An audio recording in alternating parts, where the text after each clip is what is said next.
Dok, nih penyebab sendiri dari si GERD itu apa sih? Yang paling utama, faktor utamanya itu ya gaya hidup.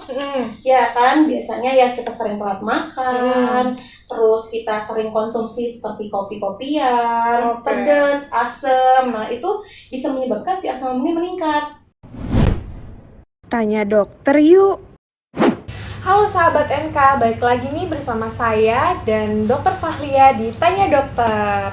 Halo dok, apa kabar? Baik. Aduh, hari ini bersinar ya dok ya. Sehat-sehat ya dok ya? Alhamdulillah. Alhamdulillah. Oke dok, kali ini sahabat NK kita ingin membicarakan salah satu topik yang sekarang lagi in-innya nih dok. Di kalangan anak muda apalagi terutama ya dok ya. Kita hari ini teman-teman mau membahas tentang penyakit GERD. Oke. Kayaknya anak kosip biasanya. Nah itu dia dok, kadang tuh kita nggak tahu ya mana MAH dan mana GERD. Oh iya benar. Kali aja nih dokter bisa ngasih tahu mungkin secara spesifik yang bisa kita ngerti perbedaannya nih dok. Pengen tanya pertama, perbedaan antara MAH dan GERD. Oke, sebelum saya jelasin apa itu beda GERD sama MAH, saya harus jelasin dulu nih arti MAH itu apa, arti GERD itu apa. Nah, kalau misalnya GERD itu singkatan dari gastroesophageal reflux disease, yang berarti itu artinya aliran balik si asam lambung kita itu ke atas, ke esofagus kita atau ke kerongkongan. Nah, yang bisa menyebabkan mungkin ada dada terbakar. Nah, kalau misalnya MAH itu dari bahasa Belanda yang artinya lambung. Nah, kenapa orang ya sakit MAH ya sakit lambung artinya. Nah, kalau misalnya bedanya itu jelas banget, itu dari gejalanya. Oh gitu ya dok, jadi bener-bener GERD sama MAH ini beda ya, beda tuh sahabat NK, jadi belum tentu MAH itu GERD ya dok ya. Iya, Oke, jadi kalau dari GERD sendiri nih dok, kira-kira tuh gejalanya tuh apa? Oke. Nih biar lebih rinci nih untuk perbedaannya GERD dan MAH itu. Kalau GERD itu gejala utamanya itu heartburn, itu artinya dada terasa terbakar.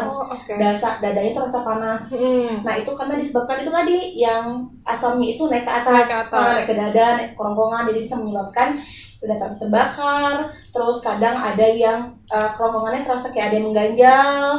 Nah malah ada juga yang kadang yang mulut terasa pahit. Rasa pahit, rasa asam, rasa seperti bau mulut yang tidak sedap. Nah itu faktor dari si asam lambung meningkat yang biasanya disebut dengan sakit GERD itu. Nah kalau misalnya MAH itu dia biasanya nggak akan sampai nyeri dada terasa terbakar, dia palingan kayak sakit perut, nyeri ulu hati ya, sama mual, muntah. Nah biasanya khasnya itu, bedanya tuh ke GERD itu dia ada nyeri dada yang panas gitu. Oh, jadi cukup signifikan sebenarnya ya dok ya perbedaan antara si MAH sama si GERD. Iya. GERD itu kayaknya kelihatannya lebih. Iya, dia itu lebih istilahnya itu tingkatan dari si MAH-nya. Jadi malah ada yang bilang tuh kayak yang lebih parah dari si MAH-nya. Karena emang gejalanya itu sampai kita dadanya itu dia benar-benar nyeri gitu. Nah, dok, nih penyebab sendiri dari si GERD itu apa sih? Yang paling utama, faktor utamanya itu ya gaya hidup. Ya kan, biasanya ya kita sering telat makan, terus kita sering konsumsi seperti kopi-kopian, pedas, asam. Nah itu bisa menyebabkan si asam lambungnya meningkat. Nah lalu yang kedua itu faktor stres pikiran. Nah itu juga ngaruh ke asam lambung. Baru terakhir yang konsumsi alkohol, konsumsi merokok yang berlebihan itu juga bisa mempengaruhi si kita terkena MAH atau GERD itu. Oh jadi sebenarnya penyebab GERD itu juga hampir sama kayak MAH nggak sih dok? Iya, dia sama. Oke, faktor utamanya itu yang paling utamanya itu ini kita sering makan malam langsung tidur. Nah, maksudnya tuh kita ada jeda waktu untuk makan sebelum tidur atau memang ada batasan jam lambung itu nggak memproses lagi apa gimana tuh dok? Kita nih kan keterbiasaan nih kalau malam cemil nih makan cemil iya dong. Sekarang tuh gampang ya delivery. Ada online ya kan. Bener. Nah itu kebiasaan kita habis makan kan pasti bawahnya ngantuk ya. Iya. Bisa langsung tidur. Betul. Nah itu yang bahaya. Karena apa? Karena si lambung kita tuh belum sempat bekerja, kitanya udah tidur. Nah itu yang bisa menyebabkan si GERD itu faktor utamanya yang sering terjadi. makan sebelum tidur. Oke, jadi buat sahabat NK yang pada nongkrong malam-malam jangan makan. Makan. Oh, makan ya di malam. makan, tapi ada jeda gitu. Ada 1 jedanya sampai buat 2 tidur jam, ya. supaya si lambung kita tuh bekerja dulu untuk makanannya di lambung gitu. Oke, jadi intinya tuh adalah jangan makan terlalu malam karena kan Iya. udah pasti porsi tidur kita itu kalau malam ngantuk ya dok ya. Benar. Ngaruh nggak kalau buat siang hari?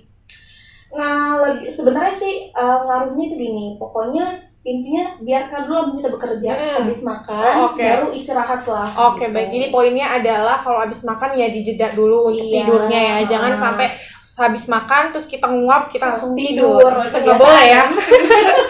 Oke deh dok. Jadi aku pengen tanya lagi nih, penasaran nih dok sebenarnya. Kira-kira hubungannya nih dok, si mah ini orang yang punya mah bisa nggak punya GERD dan sebaliknya orang yang GERD bisa nggak punya mah? Bisa, itu bisa. Jadi nggak semua orang yang nggak ada mah tiba-tiba bisa punya GERD bisa. Yang dua-duanya pun bisa. Gitu. Makanya balik lagi ke gaya hidup dia. Nah kalau emang gaya hidup dia udah jelek, contohnya kayak makan sembarangan, itu bisa langsung ke GERD. Jadi bukan kayak yang mah lu baru pernah ke GERD, enggak. Jadi bisa langsung, makanya balik lagi tadi ke gaya hidupnya. Oh jadi bisa Dua-dua gimana tuh bisa. dok ya kalau mah juga GERD juga terus Iya. mereka datang bersamaan, waduh. Iya, jadi sama aja sih sebenarnya karena hampir sama gejala GERD ini sama mah, bedanya adalah nggak ada si nyeri dada terasa panas itu kalau di mahnya gitu. Oh oke dok. Jadi kalau misalnya cara ngatasin si kayaknya GERD ini lebih kalau dilihat dari tanda-tandanya itu kayaknya lebih iya ya kayak yang dada panas, merasa panas tuh kira-kira ada nggak sih dok cara mengatasinya? Karena kan gini ya dok ya, sebenarnya penyakit itu kan kita juga bisa tahu dari yang medical check up itu ya. Medical check up nih kita bisa juga biar mengetahui kira-kira lambung kita bagus atau enggak, kena GERD atau enggak gitu bisa ya dok ya. Nah tapi kalau misalnya kita lagi dalam keadaan di rumah, aktivitas di rumah, terus tiba-tiba tanda-tanda tadi tuh muncul. Nah cara ngatasinnya tuh gimana? Berarti ke penanganan pertama lah ya. Betul. Oke. Penanganan pertama untuk kita ngatasin GERD ini apabila udah dada terasa panas, itu cukup dengan minum air putih atau minum air hangat untuk netralisir si asam lambungnya. Nah itulah penanganan pertamanya. Lalu yang kedua itu posisikan tubuh kita jangan tidur. Jadi kayak yang agak tinggi atau duduk. Oh jadi itu ngaruh ya kalau kita tidur? Karena kan si asam itu naik ya. Kalau kita tidur otomatis kita akan tersesat. Jadi si asamnya itu tidak bisa kayak yang keluar dengan luasa gitu kan. Kalau tidur kan jadi datar ya. Iya betul. Jadi kita makin sesek, makanya disarankan untuk duduk atau lebih tinggi. Baru kalau misalnya tidak ada perubahan, segera ke klinik terdekat atau ke rumah sakit. Oke, jadi poin-poinnya adalah yang pertama itu kita banyak minum air putih. Iya, ya. jadi untuk netralisir si air putih itu. Air hangat lebih bagus. Air hangat lebih bagus. Oke, terus posisinya kalau bisa saat kita terkena GERD ini kita dalam posisi duduk ya dok ya. Berdiri gitu juga nggak apa-apa, jalan-jalan. Yang penting jangan tidur.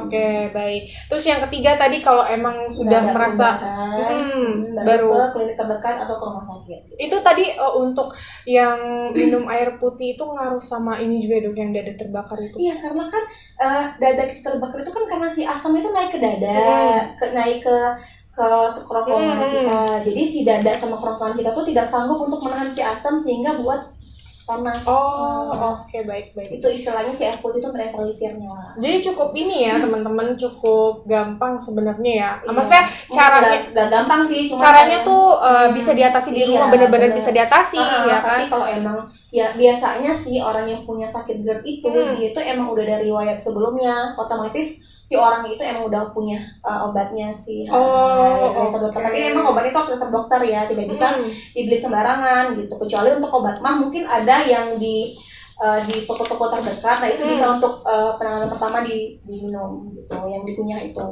Oke. Jadi ada obat-obatan yang bisa kita minum juga ya dok ya. Ada itu yang kalau misalnya di toko-toko nanti tuh jual obat sakit mah. Nah itu untuk penanganan pertama juga nggak apa-apa, bisa.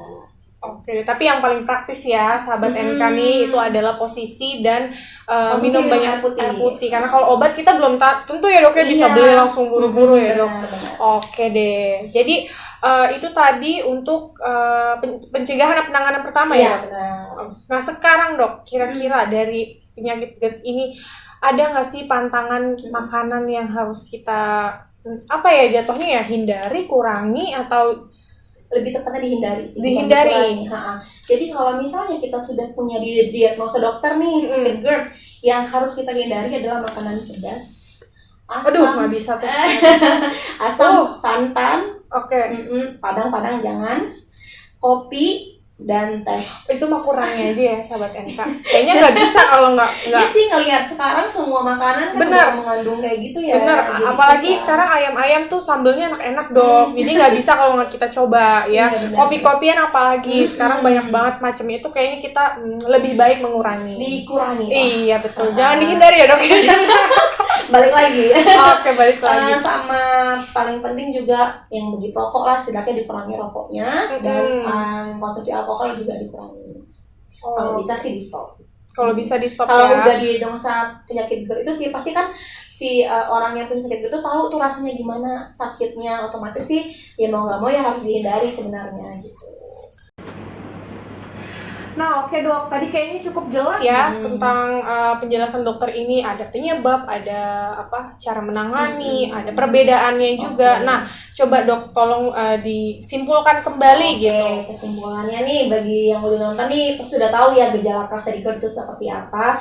Nah apabila sudah ada yang mengalami sakit GERD, itu cukup ya hindarilah makan makanan yang mengandung pedas, asam, kopi, teh. Terus gaya hidupnya lah diperbaiki, dan faktor pikiran dan stres juga kalau bisa diminimalisir gitu. Oke, ngaruh. Nah, palingan terus nanti ya penanganan pertamanya tadi jangan lupa ya dikonsumsi minuman air putih dan posisi kitanya pada saat terjadi keluhannya itu agak ditinggiin. Nah, intinya diperbaiki gaya hidup.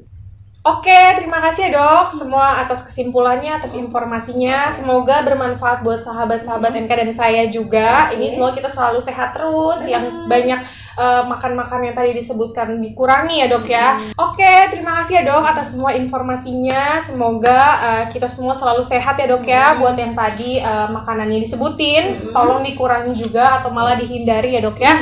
Oke teman-teman, jangan lupa di like, subscribe, dan Di share ke teman-teman kalian. Stay healthy. Tanya dokter yuk.